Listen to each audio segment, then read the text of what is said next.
Raise earthworms successfully. When you start taking care of earthworms, bear in mind that you are actually looking after some living creatures. Yes, as soil dwellers, they may easily survive in less than ideal conditions, but you should not ignore the fact that you are expected to provide their basic needs all the times. Your worm farming system should be able to meet some requisites. Here are some pointers on how you can raise earthworms successfully. Maintain the ideal moisture. Your wiggly friends use their skin to breathe.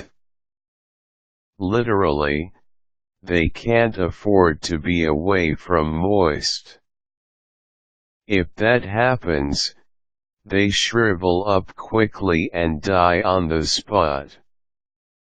So, see to it that your worm beds or bins are always wet.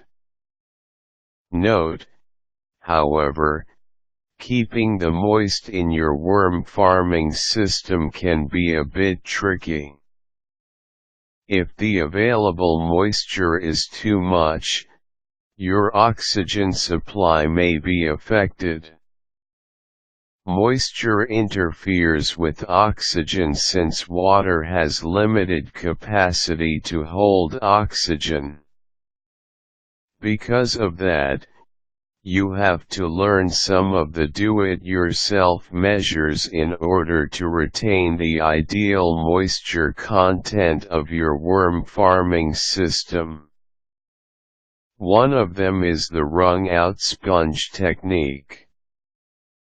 Read some online or published references on that to get the specific details.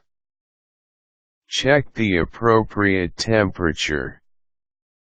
If you are raising Eisenia fetidas, popularly known as red worms, you may want to place them in sub-zero temperatures for longer periods.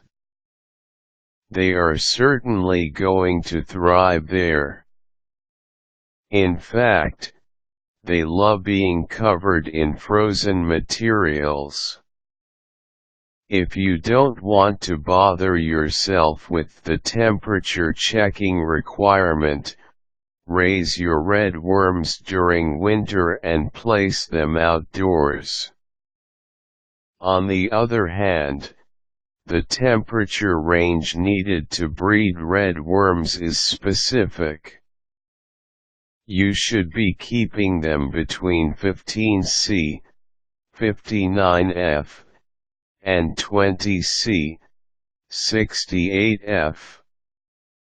If you wish to maximize their growth, 25°C, 77°F, is ideal.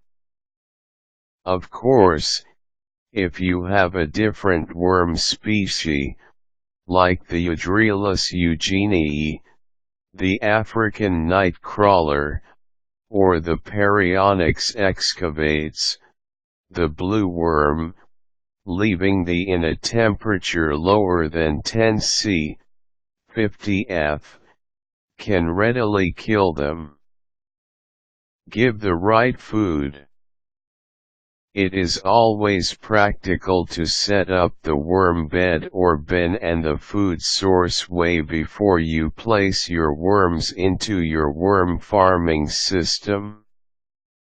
When you decide to transfer your worms into your system, you have already guaranteed an excellent microbial growth in there. You also eliminate the trouble of finding worms getting out of your system. They readily love slurping up your food source. By the way, animal manures are one of the best materials to raise your worms into. Keep the light away. Worms like it to be in the dark. They can be killed when directly exposed to sunlight. So, use opaque containers. You can also put some bedding materials to bar the light from passing through your setup, or you can simply position your worm farming system in an area where the light is low. That's it. You are certainly going to be proud of your accomplishment when you see your worm farm system in perfect condition. All you have to do is to follow the important considerations mentioned in this article.